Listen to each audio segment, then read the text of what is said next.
Hello, welcome back, if indeed you have come back. If this is your first session of the day, welcome. I hope everything is good for you where you are. We were just talking, it's a little bit grey here, like quite damp, so maybe we're going to have an exciting storm, lots of thunder and lightning. Obviously the cats will go straight under the bed, but there we go. I must add something actually. If a massive fluffy animal jumps on my desks and walks in front of the camera, please apologise for that. We have the wonderful Mary Burch with us today, and we're going to be touching on a few different topics which we'll talk about when Mary is on here. If you are a subscriber and you would like to ask Mary a question, it could be that you're here for a friend. And you want to ask questions about how you might be able to help a friend, or it could be for yourself. If you are a subscriber, you can ask those questions in the live comments box, and then I can go through those. We also know that a lot of the time for these sessions, people just want to listen and hear what Mary has to say. Please, if you want to communicate with Mary after these sessions, you can go on our faculty page and you can see how that can be done. Basically, it all goes through Industry Minds, so communicating with them, and they'll put you in touch with Mary. And, you know, there's a lot of things that we want to be focusing and talking about during this time. It could be that you're watching and you just want to put one word in for us to talk about. It could be, or you might just put anxiety about going back to work, which is actually something, or this or that. You don't have to necessarily put an entire question. It can just be a buzzword that you want us to start talking about as well. So we can do that. Remember that, as I said just then, Industry Minds, Industry Minds, Industry Minds. They are there to help. So please go, and if you haven't heard of them, go and check out their podcasts. Go onto their website, follow them on social media. They are absolutely wonderful, and Mary works with them closely. So I will bring Mary in now. Hi, Mary. How are you doing? Hello, James. It's good to see you again. Thank you for asking me back. It's nice to see everybody. Of course, we love it. And you're up in Bonnie, Scotland? Scotland is bonny. Scotland is also a wee bit cold and a bit dreich, as they say here in Scotland. So I'm just listening to you that's sort of maybe just a bit warm down there. If only, James. Yes. I love it. So let's have what sort of subjects are we going to be talking about today? Because I think I'm going to let you start in a moment, and then I'll come back and we can, we can drive that a little more and talk about different subjects. But we're talking about anxiety, going back to work, industry opening up, things like that. Yeah, and I think that's been the focus for quite a few clients that this week, James, is that stress levels have increased.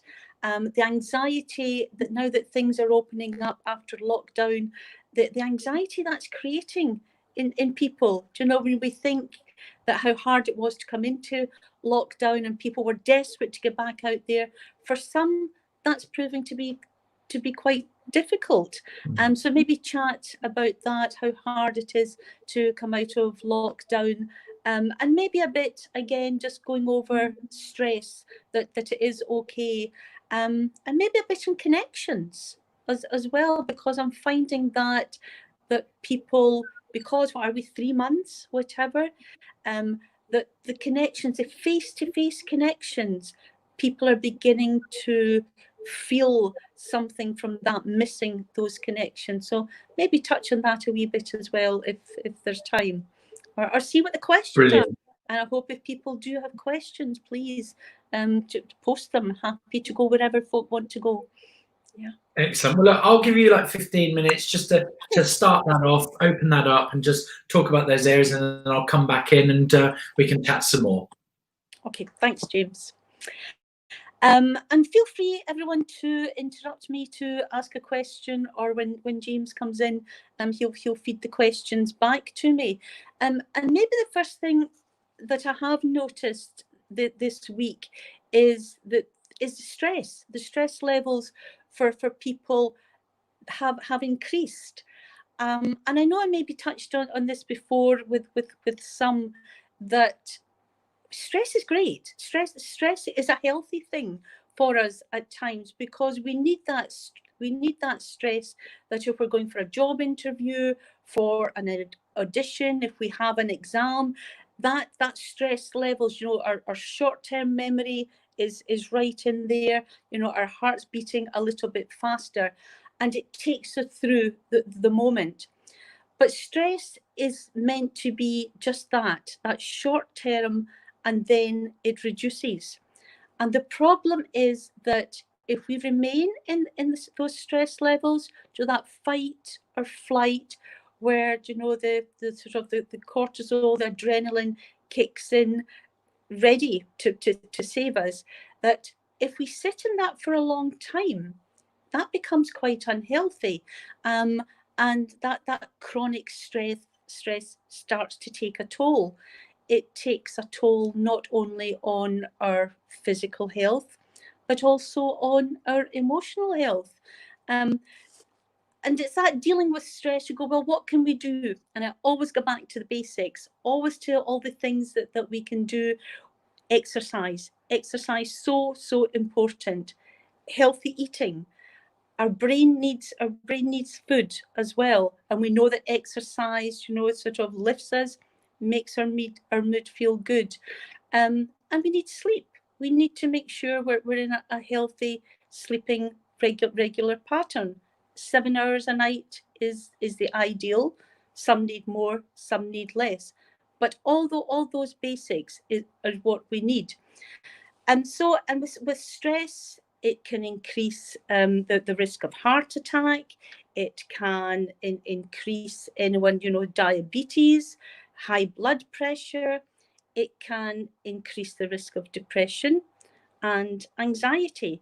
So it's very important that we recognise where we are with stress. Where are you at the moment with stress?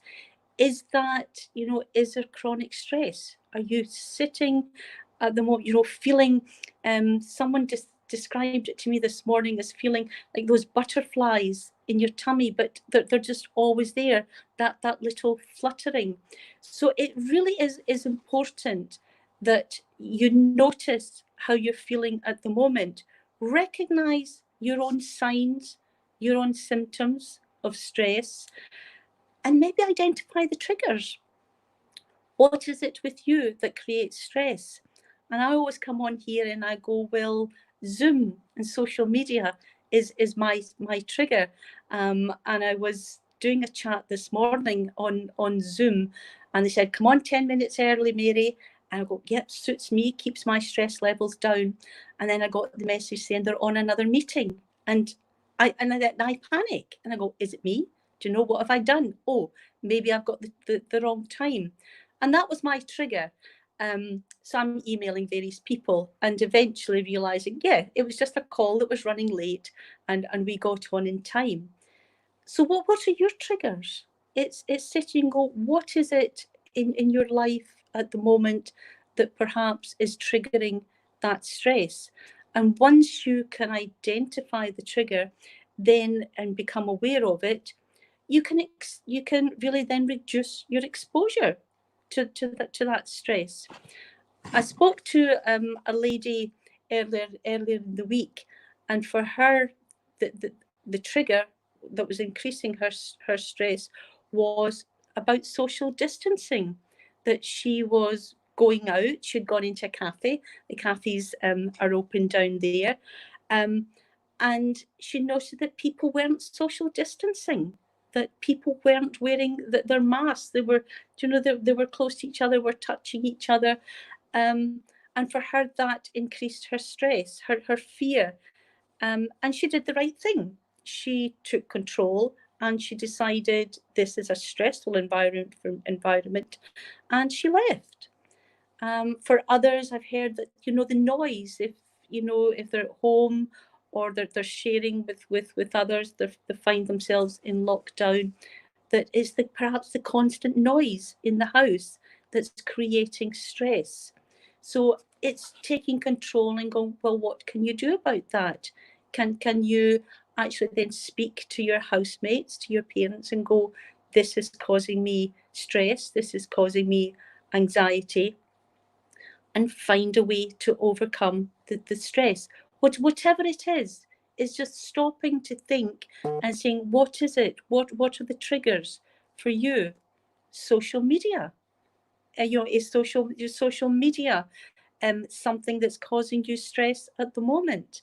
We've talked before, that whole comparison around social media, that watching the other people, the activity of other people, how other people look.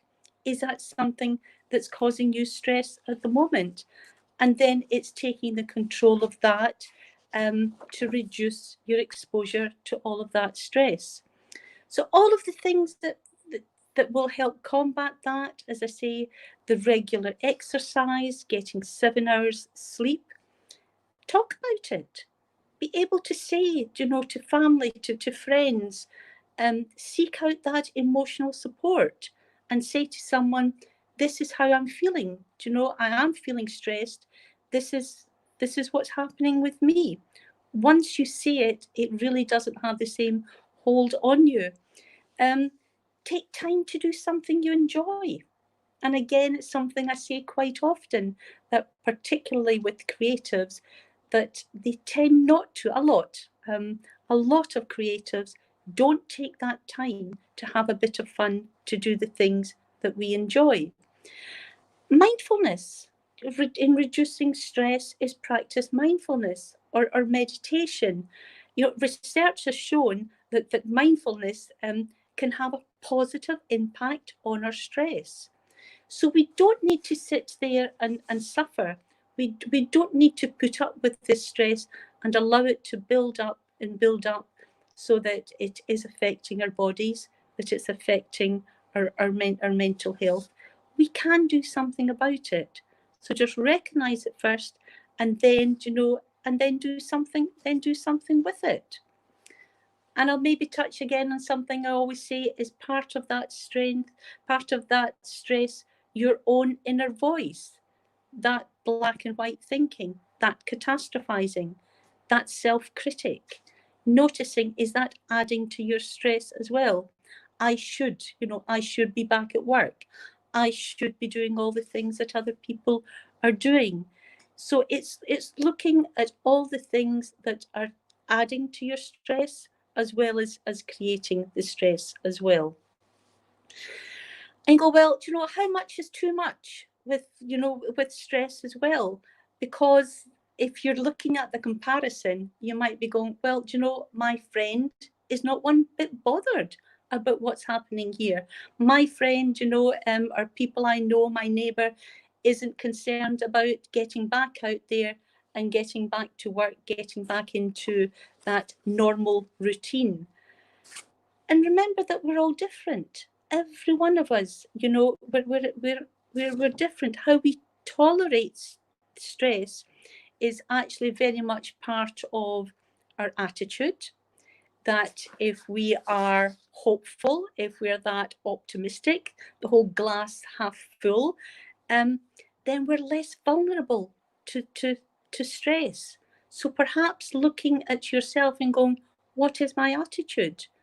Is my attitude, am I accepting of change and uncertainty, which is an inevitable part of life? All of that, the acceptance, the hope, the positive attitude actually reduces our stress levels.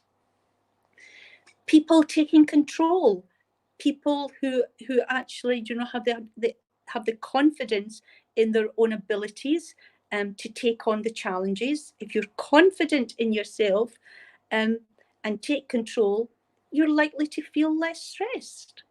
Whereas, if you feel that you have no control, if you're thinking, well, there's nothing I can do, I'm just at the mercy of everything that's happening around me in the industry, then stress is probably just waiting, knocking at the door.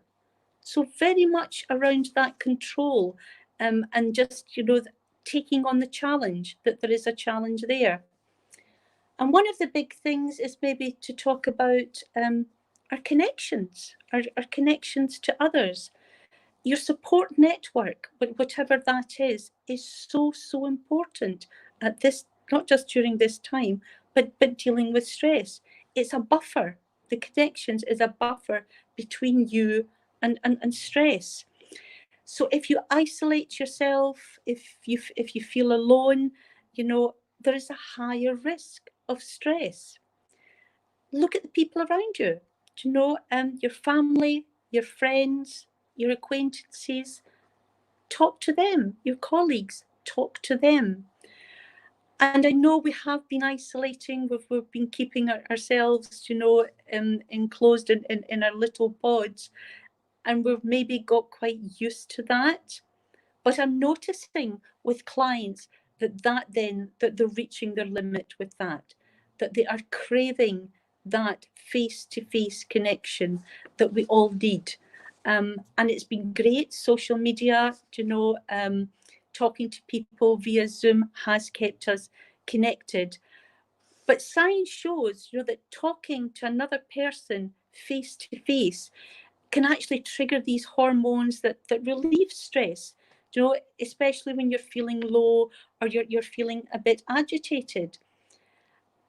And there's that change, isn't it, that now we're opening up.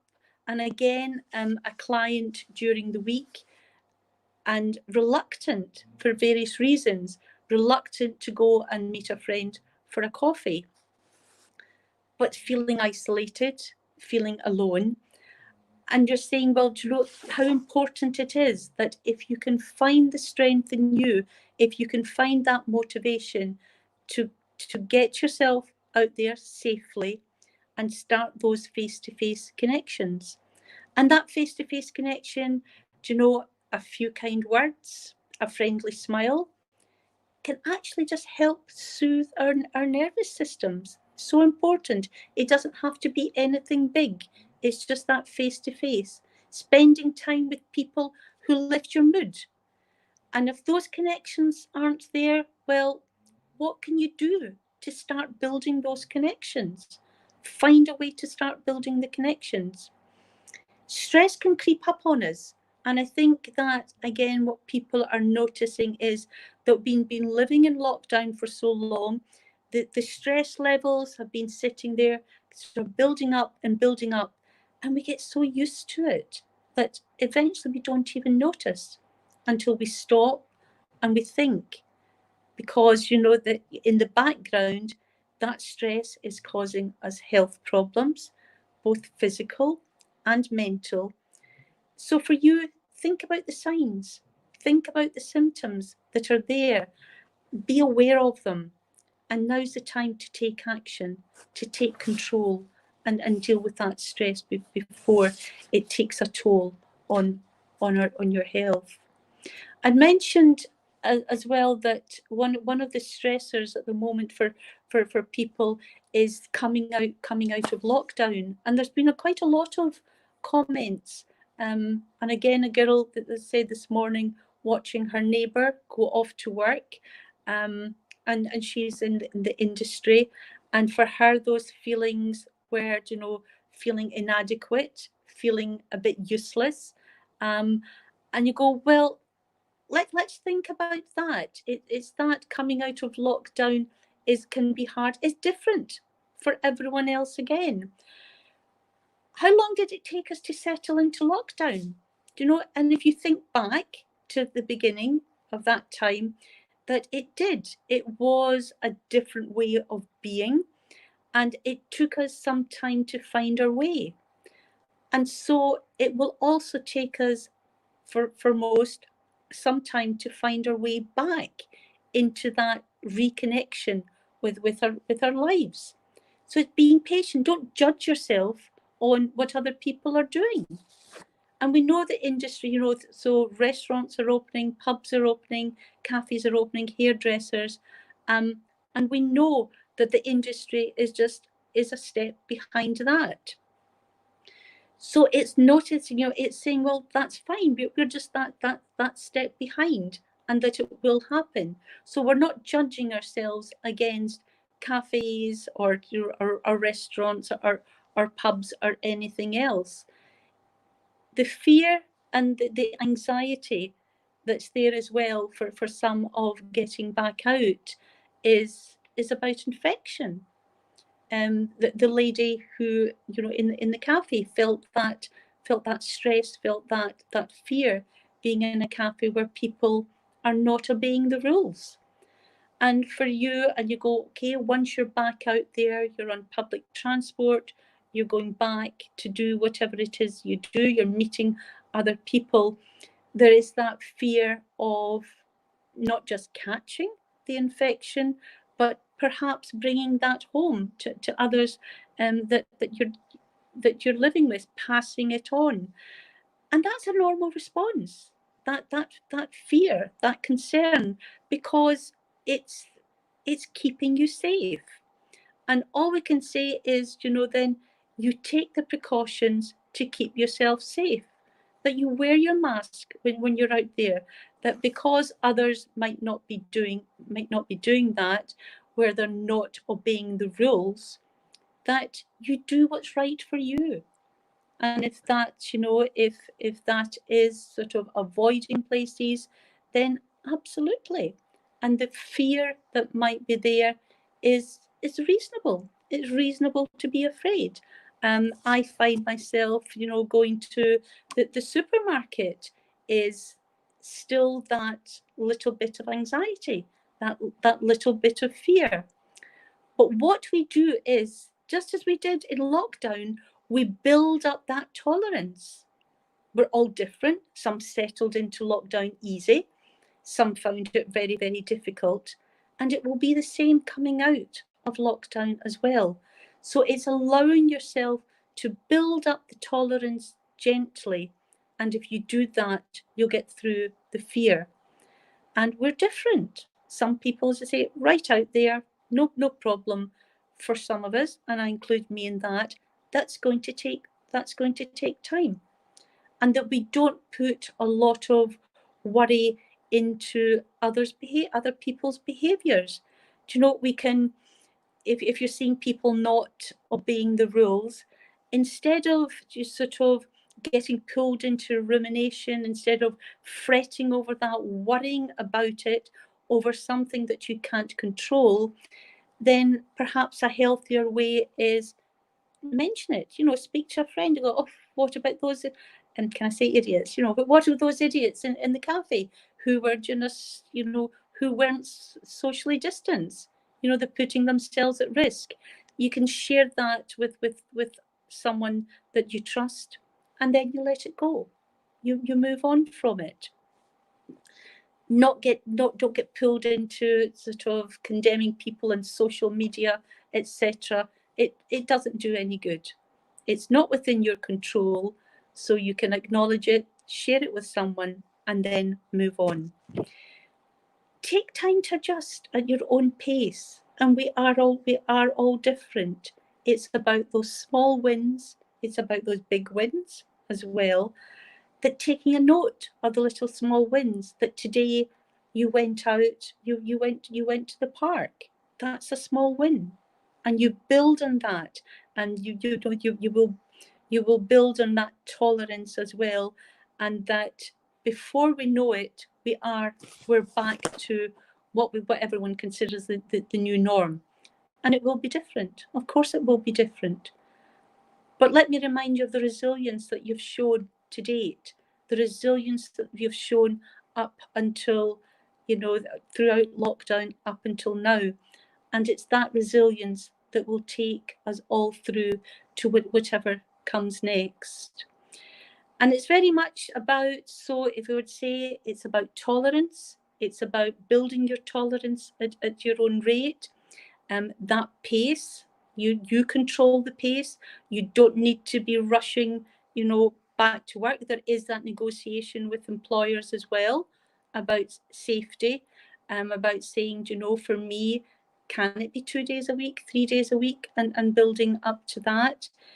It's about focusing on the present and not adding to the stress by the what ifs, what's happening next. It's about talking to people. It's about you saying, what are you feeling at the moment? And it's very much about the connections, that we've maybe got into the habit of talking to people via Zoom, via social media, FaceTime, etc. And I can't stress enough how important the connections are now to start building on those face-to-face connections, that meet a friend for a coffee, a socially distanced coffee, meet in the park for a walk with someone as well. But those face-to-face connections are what will help us through the next part of all of this. And I don't really have much else to say. I think that was just me reflecting on the things that people were bringing this week. And, you know, if there are any questions, if there's anything around the fears, the anxieties, stress that you've noticed in yourself or you've noticed with other people, by all means, send in your questions. And I'm sure James will magically appear and take charge. Hello. Yes. Hello, James. I call myself like Willow the Wisp. I just sort of appear. You know, I know it's definitely something that Rosie and I, we've had anxiety. I mean, definitely about going to the shops and getting food, and people just not obeying like the social distancing. And we were saying that I just don't understand why it's not a case of that you cannot be in a public area without a mask on, or something, things like that. And I suppose it's just a way of kind of getting, like you've been saying, getting your head around that, what that means. The going back to work thing is a huge, again, I don't want to be on public transport personally at the moment. It's not a place I want to be, whether people are wearing masks or not. I just don't feel I'm ready for that. And it is something that, I think it's a process, and you say this a lot, and it's the small steps thing, isn't it? Yeah. A slow introduction, because if we're realistic, this will be around for a long time. It's not going anywhere. It's not going to suddenly magically disappear. But it doesn't mean that we can't live in a world with it. We've done that before, but it's just making sure that and I think it's also, don't worry about what other people are doing or what they are saying. It's what makes you happy and how you deal with it on a daily basis, isn't it? That it's that as well, isn't it? I think you mentioned, I might have missed it, about don't compare. Indeed, because we are all different. And I suppose the opposite of that, though, is that the risk is that we isolate ourselves, that we don't take those small steps, James. And there is a risk there. So that very much taking the control, but also challenging yourself a little to get back into the world. But at your own pace, within your own comfort levels, all of that, indeed. And we'll get there. My goodness, look what we've done, in the last 3 months. And I'm sure if everyone thought, look what we've done previously, the things we've overcome before that in all our lives, and we will get through this. I think a great point you made was how, remember what life was like before lockdown, and how everyone went, there's no way I can do this. If you had told me on the 1st of March, or let's say at Christmas morning, if you said to me, from about the 13th of March, you're basically going to eat every single meal in your home for nearly 4 months. You're not allowed, you won't be out, you won't be able to go out, you'll have to work from home, you have to do it. I would have gone, absolutely no way. But we adapted, right? That's what we did. And so it's now adapting again, and which I think also, as human beings, we're not used to adapting to such massive things in such a quick space of time. It's normally like, everyone stay in your house, there's this happening, great, and then a day goes by, you can go out again now, right, great. But this has been something that is like properly affected how we live on an hour-to-hour basis. But we can readapt, right? We can do it again. We can.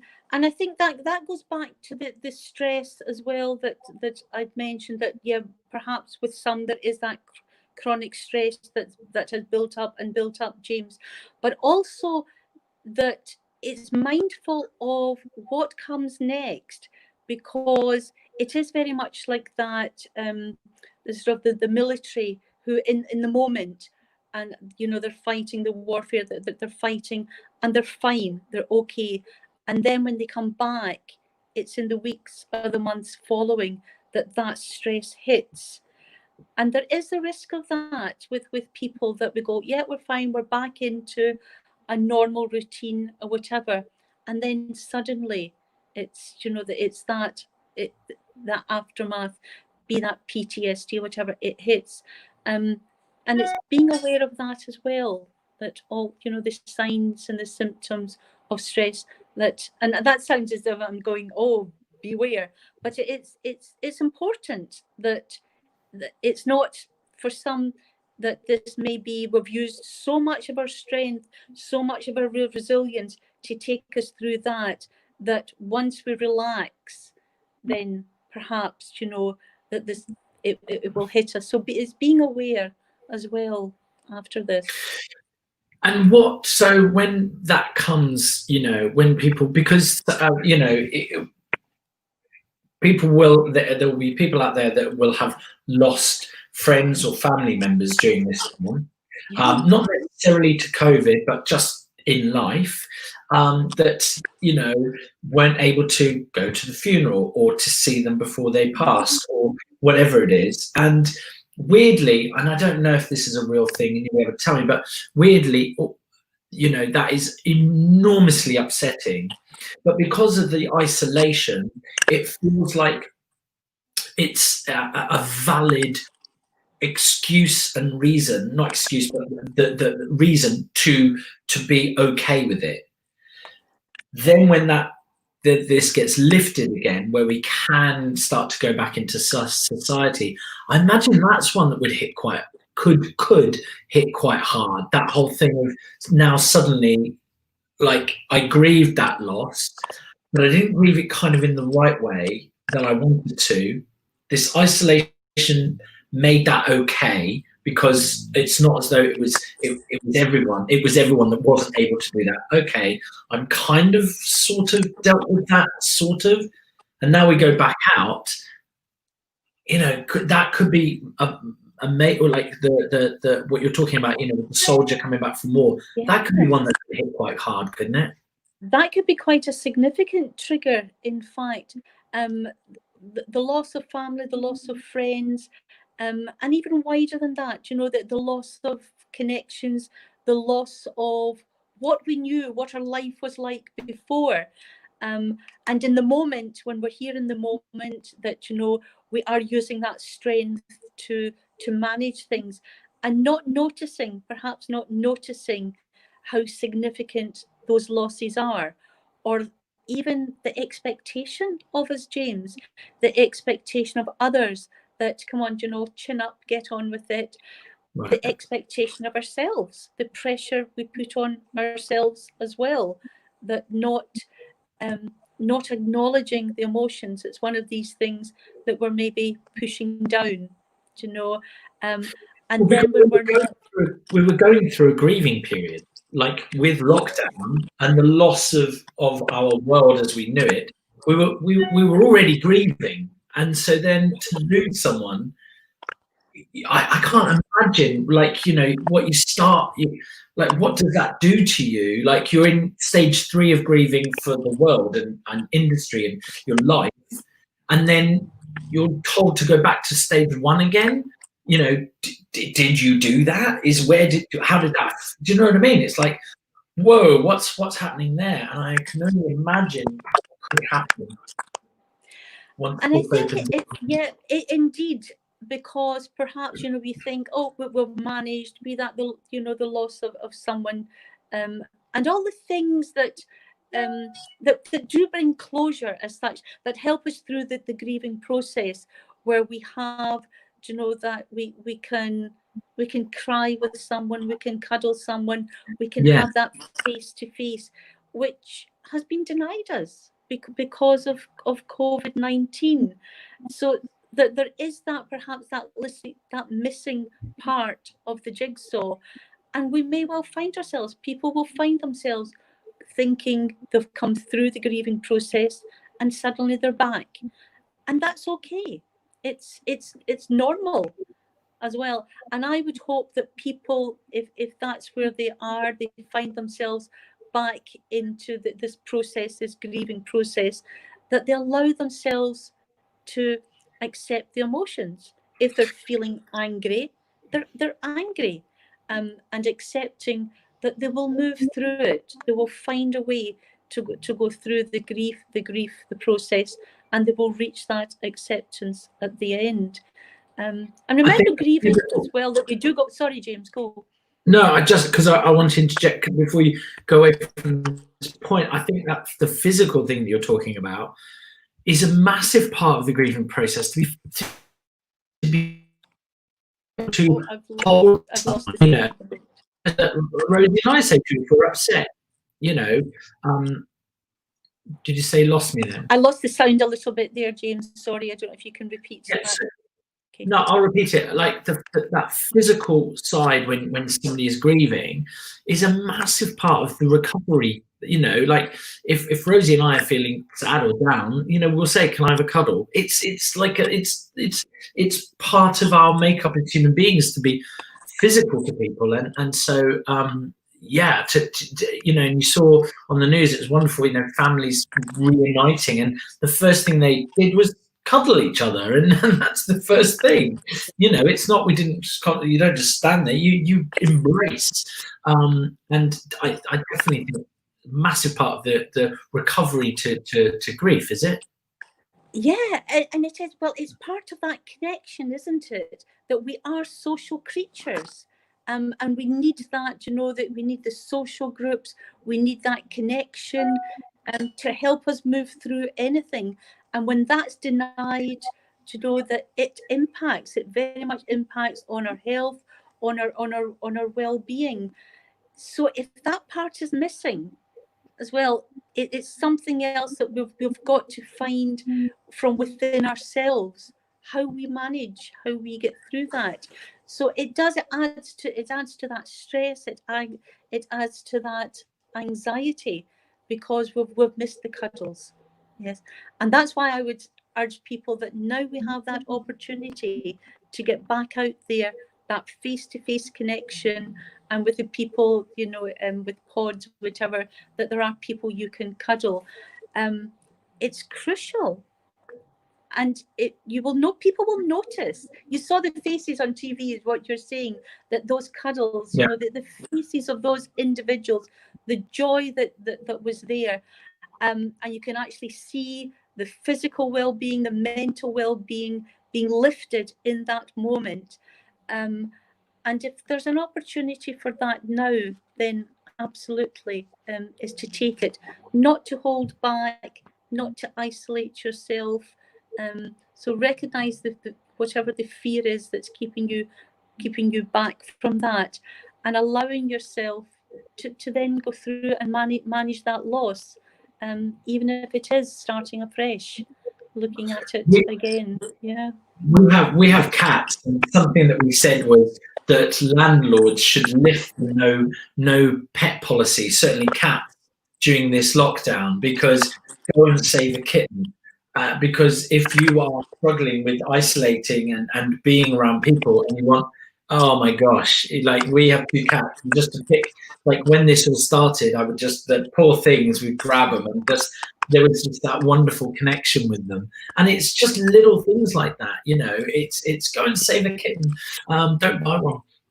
And because it can, and just something that if you feel like you, for me, if you feel like you can't yet go up into, which, you know, like you're saying, like now you should be trying to leave and get into society even in those small steps, in a small way, you know, even a fish, just something else, living in your home you can talk to and associate with and feed and play with, and do you know what I mean? I think it's amazing, you know, but a park can do that as well, just being out around people, you know, just even if you're watching other people do stuff and play games and chat and picnic, and you're happy being by yourself, I think that can help. Just being outside is a huge thing.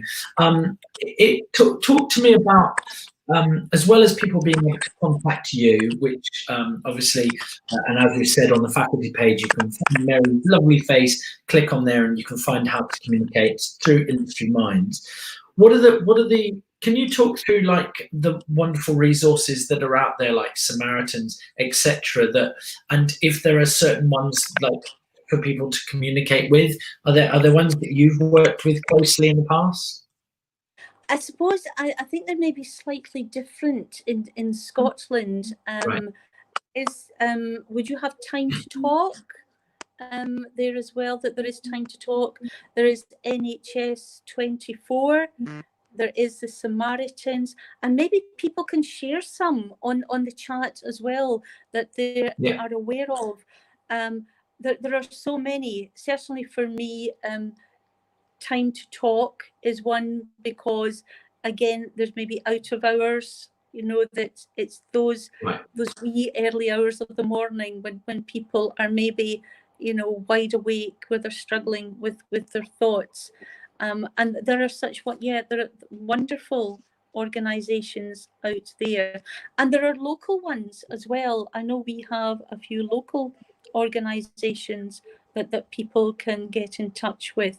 But NHS 24 is one that everyone can get a hold of, and they can also signpost people to maybe a particular organisation that might help a specific need. But there's something about that you say, James, that the importance of that whatever we're feeling, whatever the emotion is, that being able to speak to someone. And if that isn't, you know, a friend, a family member, whatever, then it is one of these wonderful organisations that are out there. And that is catching your thoughts, catching your emotions, and going, do you know, I maybe just need to chat to someone. It's about the connections again, that we need those connections with people to keep us safe. There's a big thing that I've seen in Patton, you know, we're constantly on social media. Anybody want to take over our marketing? We don't have any money, but we can do it. Oh my gosh, it's exhausting. But with that, I've seen a wave where right at the beginning of lockdown, there was lots of, I can't sleep, I'm waking up, or I have anxiety going to sleep. And then some people will say, oh, I'm getting off to sleep, great, but I'm waking up with anxiety. Then there was kind of a lull with that. And I imagine that people settled into the lockdown, that suddenly, okay, this is the norm now, and so, you know, and there was a lull with that. Then there was the announcement of the few sort of posts about, you know, the problems of the industry, and there was, you know, a lot of doom and gloom. And what is so interesting, that on the CCI, there was a particular week a few weeks ago where every newspaper, The Stage, What's On, Guardian, news channels, everything was all about the doom and gloom of our industry. And the views, the daily views on here dropped to around 300. So we saw an absolute correlation between what was happening and the number of people on here. The announcement of the 1.5 billion being spent, it's now up to 900 again. But with that, so daily around 850, 900, it's incredible. So what we're able to track on here is almost a national mood of our industry, or at least that's what we feel. It's really, really, really incredible. And so with that announcement has come now that wave of I can't sleep again. So those sleeping anxieties have now come back since that positive announcement that money is coming into our industry to hopefully save a lot of theatres, etc. So is that a thing? Do you think that is like now people's minds are now churning about what does that mean for me? How do I get back into that? Does that mean am I going to miss out? Do you think that's something that you're potentially seeing as well? I'm not seeing that at the moment. I think what I'm seeing is people reaching decisions. Maybe that it is a part of that, James, where they're going, what does that mean for me? How is that going to impact on my role within the industry? And many are, it's the uncertainty. There's still that uncertainty sitting around it, that, you know, you go, well, the money's there. How is it going to be used? And, you know, they talked about the freelancers. How is that going to impact on those that freelance within the industry? And there's still all that uncertainty. It's almost created, a new anxiety, a new uncertainty. It's good news, but there's still, what does it mean? And the people start with the what ifs. What if it's not about freelancers? What if, you know, it's just the buildings? What if? And that anxiety creeps in again. I think that's something that we've found a little frustrating with announcements that have been made in press and from the government about things, is that there are announcements, but there's no like document attached. So it's not like we don't know, and it's like and it is incredibly frustrating, and again, I think it goes back to that. If you're feeling isolated, then these frustrations are going to feel like the weight of the world on you. And I think that connection that you're talking about, I think it is time to get into a park and socially distance with a friend if you can, or maybe there's a group that, you know, maybe if you're living like you've gone back to your parents, or maybe you live in somewhere different, you know, maybe there's a group on social media that meets. Maybe you're a new mum and they're doing social distance meets in parks, or do you know what I mean? There's things like that. And you know, things like that are ways to help, right? And that is spot on, that we might feel lonely, we might feel isolated, but it is about that control again, that how do we create those connections? Because if we're sitting at home, they're not just going to come and knock on the door, that we need to then be a bit proactive, even though some people are shy, some people are reserved, but it can be as simple as you might pass, you know, the same newsagent every morning where you go in for your paper, and that saying hello, that smiling to someone really lifts your mood. That's a connection. And maybe tomorrow, if you know, if anyone is out there and they smile at the person at the bus stop, or someone says hello, how are you? Notice the change, notice the effects that it has. But what can we do? I love what you're saying there, James, that how can we then establish these connections? And part of that is, what about old connections? What about the people that were maybe left behind? Can we go back? Can we sort of re-engage with those people, keep those connections? And how do we find new connections? Look at the industries, look at the workshops that you put on as well, with like-minded people. It's finding, you sit and you go, well, what are my interests? What would bring me happiness? Maybe even, what would I want from other people to keep me connected? You know, would it be that phone call? Would it be that invitation for a coffee or a walk in the park? And then go, that's what I would like. Can I do that? Is that what I can take forward? Let's phone a friend, you know, message a friend. You go, hey, let's meet in the park. Let's have a picnic in the park, or let's go for a walk. Finding connections on workshops, etc. Volunteering, James. Volunteering is a wonderful way of connecting, and also that feeling good about yourself and you're giving something back.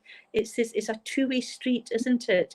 That you're giving something, but also makes you feel so good about yourself, builds that confidence, self-esteem, yeah, all of that. So Definitely. we can work hard, we can do something to establish those connections for sure, and take us away from the worrying about the future that is out with our control, taking ourselves back in to the present. I think it goes back to that. It goes back to it again. I think we've spoken about it a lot, which is the small steps, little steps. Don't try and, it's said all the time, but don't try and build an entire house. Just, build a little shed to start with, and then go from there. Because I think that's so important. I also think, and there's been so much value. There's, what's been wonderful, people have written to us about here, is that, we have kind of really a core of regulars that seem just to be almost on every single session that we do, and it's wonderful. And they have started connect, so they start plotting in the live stream about things themselves and making recommendations to each other. That has then been extended onto other social medias where they've connected, and so they're building their own new network of people that they didn't know before, and now they are creating that. And I think that is that again, it's all of those new connections. And also, I love what you're saying. I love that, and we talk about that all the time in other areas. But I love that you've mentioned. What would I like? Okay, great. I want someone to cuddle, or I want to have a socially distanced meeting with somebody. Okay, well maybe they do too. And yes, absolutely, go, and that's a great thing. For performers especially, you're artists, and so use your art to create things that can help. I think, we always talk about like a blog. It doesn't have to be fancy. It doesn't have to be like, it can just be a paragraph, can't it? Or write yourself a monologue about how you feel. I used to write a lot, and I wrote some things down, like in the first week, just literally thoughts, and they're kind of poems. They're dark. I mean, they're really dark. My mind was in an incredibly creative place. Trust me. But it was great. And share that. If you're an actor, do it as a monologue. Write a blog. And do it. And don't worry about the judgment of it. You're doing it for yourself, isn't that right? To do things. Indeed. And funny you say that. There was a young client I spoke to last week, and we were talking about connections and that, and she was saying, my friend and I have started a podcast. I go, well, that's wonderful. And she goes, oh no, Mary, it's just us talking. Do you know, it's nothing big. I go, but can you see the power behind that? How wonderful that is. That it is two people talking. It's their feelings, their views, whatever it is, and sharing it with others. And there will be people who will identify with that. There are people who will find that meaningful, and it's creating those connections that we all crave, that we all need, that we now have the chance of establishing again, James, and we take those opportunities if we can. When we started this, we hoped that some people would tune in. We hoped that, and at the end of the day, we wanted it to be successful for people. That's what we wanted, and we hoped, and it feels. It's incredibly vulnerable. It makes you feel very vulnerable to put yourself out there and to go, hopefully this will help some people, and maybe we can do this. It's incredibly exposing, and you feel very, very like you're on the edge of everything when you do something like that. But 43,000 views later, you go, okay, all right, so let's just hope it keeps going now. How do we take this? So when you do something, it becomes something because you've done it for, you know, we've always, if you start something holistically in terms of like, well, we're just doing this for ourselves to help others, maybe others, it can help others, let's see how we go. That is one of the greatest places you can start. But I want to help other people, so let's give it a go and see what happens. So a podcast like that, my gosh, a blog, you might engage with someone, just connect immediately with them by writing a paragraph that you thought, oh, I don't know. It's incredibly exposing, but it's also it's surprising what you can achieve by starting from. Yes, and there's that sense of accomplishment. It actually, you know, the sense of identity, and it does, you know, the science says it makes you feel better about yourself, and you're sort of, the more likely you'll have a positive view of life. And you're right, just that small paragraph, it's therapeutic for yourself, but it could touch someone. It's you know, it's reaching out to someone else, and can make such a difference. Yeah, definitely that's sort of that two-way street for sure, and worth doing. Definitely. And you creatives have so much to share. Yes. I'm losing the sound again for some reason, James. Oh, I think I've lost the sound. You're back. It's all right. Oh, we're back. Okay. But there, you know, and it is, so there are that, you know, people are maybe feeling that stress, feeling isolated, feeling alone, is in their own, you know, in their own time, in their own way, at their own pace, is to go, how can I change this? Take that control and go. And that might be a little blog, that might be a message to a friend, or that might be an invitation to someone, you know, to meet up for a coffee, whatever it takes. And it's a win-win. It is a win-win, and it's the start of us just going forward to the next stage. Yeah. I'm going to leave it on that. It's a win-win. We love a win-win. It's a win-win. Oh, Mary, thank you so much for joining us again today. It's been a pleasure as always.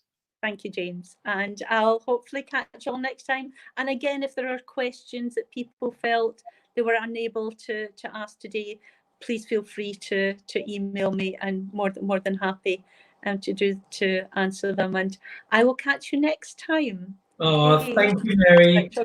Right, take care, everyone. Thank you. Bye-bye. Bye. Wonderful, Mary Burch. We do love having her on here.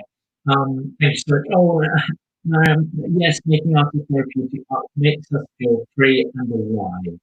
I think that is a wonderful thing to end on. Thank you so much. It is important. We are artists, we are creatives, so you know, engage with us. The Collective Creative Initiative is here for you. That's what it's been built for, and we are very busy with it. So, but there are things and new things that we'll be adding over the coming weeks. But if you have ideas of things that you think would help, and we can add on to the website and connect with people, please feel free to write to us about that. Not the Pearson Casting, but Collective Creative Initiative. Do write to us. And, you know, if you have suggestions, we have things that we want to add on. So, you know, maybe we'll be able to work with people or with you on that. So do get in touch. It has been fantastic to have Mary here again. We absolutely love her. So 5 o'clock, Kenny Walker. And we'll be doing some fitness. So get yourselves together, hydrate, lots of water, and we will see you at 5 o'clock to get